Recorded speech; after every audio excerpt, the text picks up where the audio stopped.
이 이야기만큼 달동네의 전경을 유쾌하게 표현한 이야기가 있을지 모르겠습니다. 8, 90년대가 생각나는 배경도 그렇고 인물들과 그 행동 또한 아날로그 시대에 갇혀있는 듯합니다. 하지만 무엇보다 달동네에서 펼쳐지는 해괴망측한 이야기가 이 소설을 더 재밌게 꾸며주는 건 아닌지 모르겠습니다. 이웃 냄새가 풀풀 풍기는 가족 이야기 헬로 바바리맨, 이번 주의 줄거리가 여러분께 들려드릴 이야기입니다. 이곳은 용두동입니다. 헬로 바바리맨의 주인공 동현이와 동현이의 아버지의 코믹한 나날들이 펼쳐질 사연도 많고 추억도 많은 동네입니다. 먼저 동현이의 집을 가보도록 하겠습니다. 동현이네는 이 동네에서 작은 슈퍼를 합니다. 슈퍼 이름은 동현슈퍼. 자신의 이름이 들어갔다고 동현이는 이 이름을 무짓거려합니다. 이 슈퍼는 아버지가 현재 운영하고 계십니다. 본래 아버지는 두부 공장을 하셨지만 예기치 않은 일로 인해 공장을 닫고 막대한 빚을 지게 되셨습니다.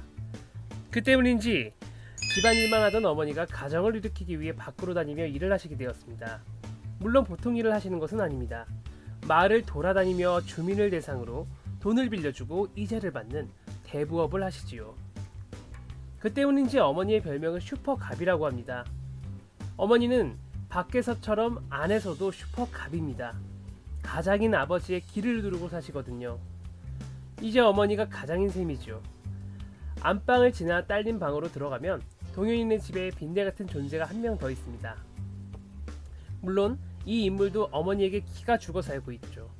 바로 경찰 공무원을 준비하고 있는 동현이의 삼촌입니다. 항상 말로는 공부를 준비한다고 하지만 동현이는 삼촌이 제대로 공부하는 것을 본 적이 없습니다. 그래도 어머니가 백수 삼촌에게 핀잔을 주지 않는 것은 아마도 집안에 국가와 연관된 사람이 한 명은 있어야 된다는 사고를 갖기 있기 때문일 것입니다. 맨날 게임이나 하고 라면이나 먹는 백수 아저씨에 불과한 게임 팬인데 말이죠. 안타깝게도 오늘도 동현이는 삼촌의 라면 심부름을 하고 있습니다. 1,000원짜리 용돈 때문에 말이죠. 심부름을 마친 동현이. 이제부터 동현이의 방과 후가 시작됩니다. 간혹 슈퍼 앞에서 마주치는 백부만 아니면 방과 후가 조금 더 일찍 시작되기도 합니다. 백부는 아버지의 오랜 지인이며 동시에 동현이에게는 큰아버지 같은 존재입니다. 아니, 존재여야 하는데 동현이를 줄곧 괴롭히는 늙은 아저씨라서 좀 문제가 됩니다. 굳이 필요하지 않은 질문을 자주 묻는 것은 동현이에게 꽤나 스트레스가 되나 봅니다. 동현이가 방과 후에 가는 곳은 영어학원입니다. 방과 후에 다니는 영어학원은 동현이가 여느 아이들과 다를 바 없다는 것을 보여주는 좋은 사례입니다. 굳이 가고 싶지 않은 곳이기도 하죠. 또래 아이들처럼 치맛바람에 휘둘리는 우리 동현이는 학원에서 꽤 무뚝뚝한 편입니다. 누가 보면 어른이인 줄 알 거예요. 뿐만 아니라 학원에는 귀찮은 존재가 한 명 있습니다. 바로 동현이 옆을 맴도는 종민입니다. 동현이는 종민이가 상당히 눈치 없고 멍청하다고 생각합니다. 같은 클래스의 똘똘한 엘리트 강세나라는 여자애가 자신을 좋아한다고 착각하고 다니는 푼수였거든요. 그래도 늘 종민이가 싫은 것은 아닙니다. 오늘도 종민이의 말을 다 받아주고 있거든요. 종민이가 한편으로는 동현이와 같은 고민을 하고 있는 또래의 친구이기 때문일지도 모릅니다. 책을 읽으실 분이라면 이 종민이의 스토리 또한 꼭 읽으시길 바랍니다. 아주 재밌는 내용이 많거든요. 보기보다 동현이는 동네에서 인기가 많습니다. 슈퍼갑인 어머니 덕분에 이 동네에서 동현이를 모르는 사람이 없습니다. 그것 말고도 동현이라는 친구와 얽힌 사건이 동현이와 가족들을 더 유명하게 만든 건지도 모르겠습니다. 이 사건은 어느 날 하루에 벌어졌던 일이었습니다. 용두동 재개발위원회라는 명목으로 모인 여러 아저씨들 틈에 끼어 있었던 아버지. 구석에서 언제나 마찬가지로 조용히 밥을 먹는 아버지가 갑자기 자리를 비웠습니다. 평소 아버지와 다른 모습 때문인지 뭔가 이상한 낌새를 눈치챈 동현이는 아버지를 미행하기 시작하죠. 아버지가 탄 마티즈가 수차례 들썩이더니 들썩 글쎄 이게 웬일이람? 가이포커스 가면에 바바리를 걸친 아버지가 차 안에서 나오는 것이었습니다. 물론 팬티는 입었어요. 그리고 얼마 지나지 않아 길모퉁이를 돌아선 좁디 좁은 골목길에서 여고생의 비명소리가 들렸습니다. 그곳에는 주저앉은 여고생과 깜짝 놀란 동현이만 그 공간을 채우고 있었습니다. 왠지 모르겠지만 멀리 감치서 달리는 아버지는 자신의 나체를 공개하는 것에 대해 만족했는지 보이지 않는 가면 속에서 왠지 웃고 있는 듯한 느낌을 주었습니다. 비교적 또래에 비해서 성숙했던 동현이는 이 상황을 냉정하게 받아들였습니다. 아버지가 성적으로 불만족스러운 건 아닌지 의심하게 되었거든요. 동현이의 행동이 앞으로 어떻게 될지는 책을 통해서 확인하실 수 있습니다. 물론 이 친구가 보통 아이가 아니기 때문에 보통 추측이 나오는 것은 아닙니다.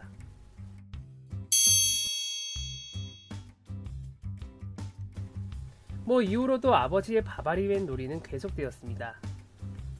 그냥 평범한 바바리맨이었으면 좋으련만 바바리맨을 히어로로 승격시키는 일이 일어났습니다. 또 누군가를 놀래키려고 하는 바바리맨이 타겟을 찾고 있던 도중에 불량배에게 끌려가는 여고생을 발견했습니다.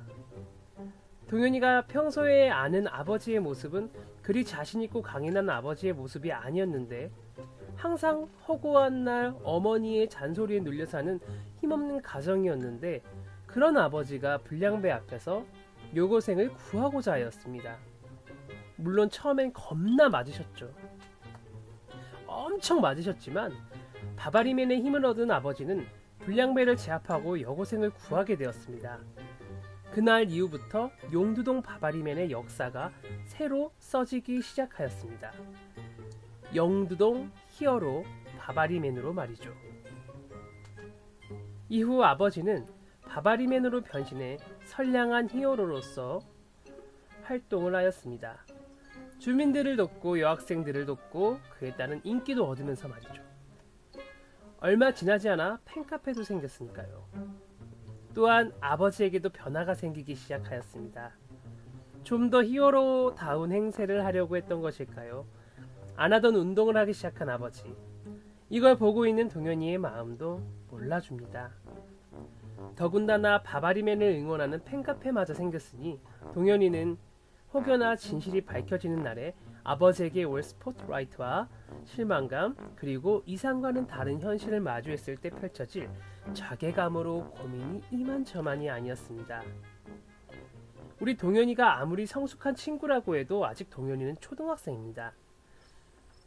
속상한 마음을 품은 채 눈물을 훔치며 헤매이던 길이었습니다. 아버지 때문이었을까요? 더욱더 동현이의 마음속에선 깊은 슬픔이 피어나왔습니다. 그렇게 정처 없이 돌아다니던 중에 어느 집 앞에서 동현이는 한 여인과 마주치게 됩니다. 동현이 동네의 유일한 시인 아줌마를 만나게 됩니다. 평소 도도하고 똑똑한 이미지의 아줌마라 고상하고 있어 보이는 집에서 살 줄 알았던 시인 아줌마는 허름한 옥탑방 거주자였습니다. 빵과 차를 대접하는 아줌마와 애써 마주하지 않으려고 노력하는 동현이. 하지만 사람의 아우라는 어쩔 수 없나 봅니다. 어른의 눈치는 역시 보통이 아니랄까요. 동현이는 자연스럽게 아줌마에게 고민을 꺼내게 됩니다. 내가 아는 사람이 주변에서 사람들이 자신 보고 히어로라고 하니까 진짜인 줄 알고 남을 도와주면서 히어로 행색을 하고 다녀요. 동현이의 고민과 동시에 시인 아줌마는 그 대상이 그 바바리맨이 동현이의 아버지라는 것을 확신하나 봅니다. 그리고 이어서 어린 동현이의 질문에 답하는 시인 아줌마. 진짜와 가짜, 진실과 거짓은 따로 있는 게 아니야. 진실이 거짓이 되고 거짓이 진실이 되기도 한단다. 동현이에게는 참으로 이해하기 힘든 말이었습니다. 겉으로만 보이는 아버지로 모든 것을 판단하지 말라는 것일까요? 그래도 조금은 마음이 편해집니다. 현재 동현이를 이해해주는 사람이 가족이 아니라 우연히 몇 번 마주친 동네 시인 아줌마라니 참으로 신비한 일입니다. 마지막으로 시인 아줌마는 동현이가 힘든 아버지를 잘 보살펴드려 라는 말을 남깁니다. 뭔가 동현이를 아이가 아닌 한 사람의 주체로 다루는 듯한 느낌을 주는 이해할 수 없는 매력의 여인이었습니다. 그럼에도 시인 아줌마의 위로가 고민을 해결할 수 있는 수단이 되지는 않았습니다. 점차 내적 고통이 심화되어가는 도중에 예기치 못한 일을 마주하게 되었거든요. 동현이의 동네 용두동은 현재 재개발로 인한 강제 철거가 한참 진행 중입니다. 정확히는 동현이네 동네 위에 위치한 빈촌에서 말이죠. 이것은 미종이 누나가 사는 곳이기도 합니다. 누나는 가끔 동현이네 가게에서 외상을 하는 사람인데요. 아버지는 누나의 행동을 별로 신경 쓰지 않지만 어머니는 상당히 싫어하세요. 돈에 민감하시거든요. 그래도 미정이 누나는 가족 몰래 알바를 하면서 가난한 가정을 꾸려나가려고 애쓰고 노력하는 성실한 사람입니다. 그런데 그런 누나의 터전이 그 빈촌마저도 이제 곧 사라지려고 합니다. 강제 철거로 인해서 말이죠. 오늘도 주민과 철거 인력 간의 몸다툼이 있었습니다. 그런데 동현이와 철거 현장이 무슨 상관이 있냐고요? 사실 우리 바바리맨이 간간히 이 작고 약한 주민들을 위해 몰래 무상으로 쌀 배달을 하고 있었거든요. 이미 수많은 사람들이 그 모습을 목격했다고 합니다. 덕분에 지금 용두동에는 각종 매체의 보도팀이 와 있습니다. 유명해진 바바리맨을 촬영하기 위해서 말이죠. 구경을 하러 나온 아버지의 얼굴에는 왠지 모를 머쓱함과 흐뭇함이 묻어 있었습니다. 삼촌도 무슨 일인지 들떠 있었고요. 점점 더 골치가 아파지는 동현이었습니다. 이제 전국적으로 퍼지는구나 라는 한순간 말이죠. 물론 가장 고민이 많은 사람은 가끔씩 동현이네 가게 앞을 찾아오는 파출소장님이었습니다. 진급을 위해서라면 뭐든 할 수 있다는 그에게 지금 바바리맨의 출몰은 골치 아픈 장애물이었으니까요. 심지어 경찰서장까지 와서 바바리맨을 잡으라고 훈수를 놓고 간 터라 마음이 편치만은 않았습니다. 더군다나 매체까지 타고 바바리맨이 유명해지게 되니 파출소장은 이게 무슨 낭패인가 라는 걱정을 하게 됩니다. 그래서 이 일이 계기가 되었던 걸까요? 바바리맨을 잡기 위해 계책을 꾸리게 되었거든요.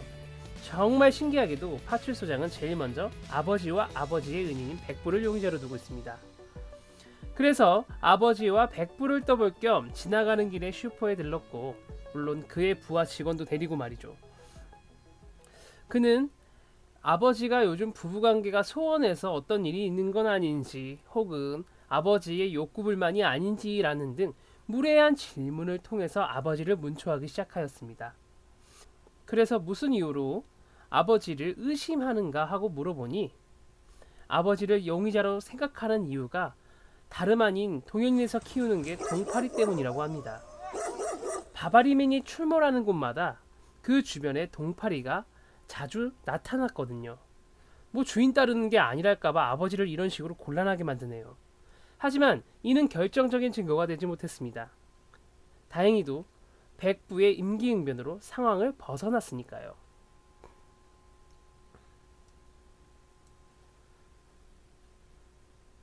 위기는 여기서 끝나지 않았습니다. 아버지에게 두 번째 위기는 그 다음에 바로 찾아왔습니다. 여느 때처럼 아버지가 바바리맨으로 변신하여 동네를 누비던 도중 서성거리는 여학생을 발견하였습니다. 하지만 이 여학생은 뭔가 이상했어요. 엉성한 걸음걸이도 그랬지만 무엇보다 입은 교복이 굉장히 어색해 보였습니다. 별 의심 없이 평소대로 여학생에게 전신을 보여주는 바바리맨. 그러나 바바리맨은 머지않아 이상한 낌새를 눈치챘습니다. 여학생의 비명은커녕 고개만 숙이고 있었기 때문이죠. 그리고 모습을 드러낸 여학생은 다름 아닌 파출소장의 따까리 최순경이었습니다. 평소 체력 단련이 도움이 되었는지 바로 상황을 알아차려버린 바바리맨은 급하게 도주하기 시작하였습니다. 도주하는 바바리맨의 뒤로 엉거주춤하는 최순경과 진급의 혈안이 된 파출소장도 쫓아가기 시작했습니다.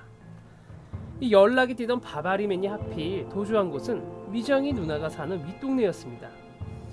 그 모든 것을 지켜보는 동현이는 그들을 따라가면서 감옥 안에 있는 아버지의 모습을 생각했습니다. 얼마나 불안하고 걱정이 될까요? 바바리맨이 달리고 있는 윗동네는 하필이면 강제 철거가 한참이었습니다. 여전히 몸다툼이 끊이지 않는 곳으로 바바리맨은 몸을 던졌고 한참 쫓고 쫓기는 사이 어느새 바바리맨이 시야에서 사라진 것을 느꼈습니다. 동시에 웅성대는 주민과 철거 중인 철거반 사이에 고요한 공기가 흐르기 시작하였습니다. 현장 건너편 아파트 굴뚝에 한 남성이 바바리 코트를 휘날리고 있었거든요. 네, 바바리맨이에요. 다름 아닌 용두동 히어로 바바리맨이었습니다. 아, 이거 혹시라도 뛰어내리는 거 아니야? 무슨 일 생각하면 나 진급 못하는데? 라는 걱정을 해짓고 나타난 파출소장은 어느새 아파트 아래서 바바리맨을 설득하고 있었습니다. 별다른 농성 없이 바바리맨은 얼마 지나지 않아 파출소장의 말에 순순히 따라 아래로 내려오게 됩니다. 그리고 동시에 우리 동현이의 눈앞이 새까매지기 시작했습니다. 이제 슈퍼 앞에 앉아있는 아버지가 아닌 감옥 안에 앉아있는 아버지를 보게 될 것 같은 기분이 듭니다. 아파트를 내려온 바바리맨, 경찰들을 마주치면서 가면을 벗습니다. 아니 이게 무슨 일이야? 바바리맨이 삐였어? 동현이는 바바리맨의 얼굴을 보며 놀라게 됩니다. 도대체 무슨 일이 일어난 것일까요? 아버지의 욕구와 욕구에서 비롯된 선행이 만든 용두동 히어로 바바리맨, 그리고 진급을 위해 모든 것을 던지는 파출소장과 생계와 터전을 위해 인생을 건 주민들 사이에 펼쳐지는 코믹하고 경쾌한 일상. 헬로 바바리맨의 결말이 어떻게 될지 궁금하지 않나요? 궁금하시다면 이번 주 읽을 거리는 헬로 바바리맨으로 정하는 건 어떨까요? 차츰차츰 줄거리가 쌓여가는 이 공간, 여러분의 관심과 사랑이 함께하길 바랍니다. 구독과 좋아요를 통해 여러분의 따뜻한 마음을 받고 있습니다. 이번 주 줄거리가 추천하는 알차고 재밌는 이야기 헬로 바바리맨, 여러분의 한 주의 시작과 끝을 맺는 재밌는 읽을거리가 되길 바랍니다. 지금까지 시청해주셔서 감사합니다.